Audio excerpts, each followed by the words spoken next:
దేవుడు ఎవరిని పిలిచారయ్యా అని చూసుకుంటే ఎవరిని పిలిచాడమ్మా? అమ్మ జాతికి నెల ఏ ఏ శరీరియు దేవుని ఎదుట అతిశయపు గర్వము లేకుండా ఉన్నవారు దేవుడు ఎన్నుకున్నాడంట. అమ్మా మాణిక్యం గారు అంటున్నారా? ఎవరిని ఎన్నుకున్నాడండి దేవుడు? జ్ఞానవంతుల్ని, బాగా పుస్తకాలు చదివేసి బాగా జ్ఞానవంతుల్ని ఎన్నుకోలేదంట. అతిశయము లేని వారిని దేవుడు ఎన్నుకున్నాడు. జ్ఞానులను సిగ్గుపరచడానికి వెర్రి వారిని ఏర్పరుచుకున్నాడంట. యూట్యూబ్ లో చూస్తుంటే మనకి ఏదంటే ఈ వాకి చెప్తాడా వాకి అన్నట్టు ఉంటుంది. వాళ్ళ మొగాలు చూస్తుంటే వెర్రోళ్ళు, తెగురోళ్ళు,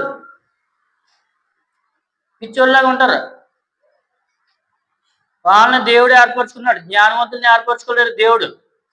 ఎర్రోళ్ళని, తెంగురోళ్ళని, పిచ్చోళ్ళని, ఇలాంటి వాళ్ళని ఏర్పరచుకున్నాడు.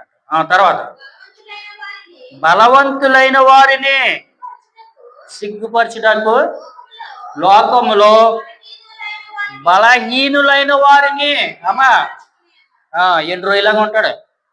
ఏ ఓపు ఉండదు, ఏముండదు. బలవంతులు ఉంటారు. 4-5 కోళ్ళు 2-3 మేకలను తినేస్తారు. అలాంటి వాళ్ళని ఎంచుకోలేదంటే దేవుడు. బక్క చిక్కుపోయిన వాళ్ళని, ఎన్ని రోజులాగా ఉన్న గాలి దిగిపోయిన వాళ్ళని, ఇలాంటి వాళ్ళని దేవుడు ఏర్పరచుకున్నాడంట. ఎన్నిక లేని వారిని అమ్మా ఎవరినమ్మా? ఎన్నిక లేని వాళ్ళని. ఆడది వాక్యం చెప్తాడు, ఏ వాక్యం చెప్తాడని పక్కన తిట్టేసి కొంతమంది వాక్యం చెప్పడానికి వచ్చేస్తూ ఉంటారు పైకి.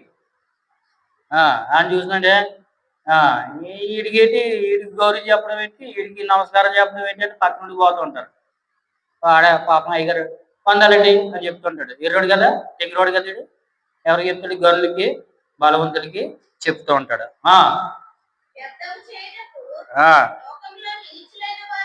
నీచులైన వారిని,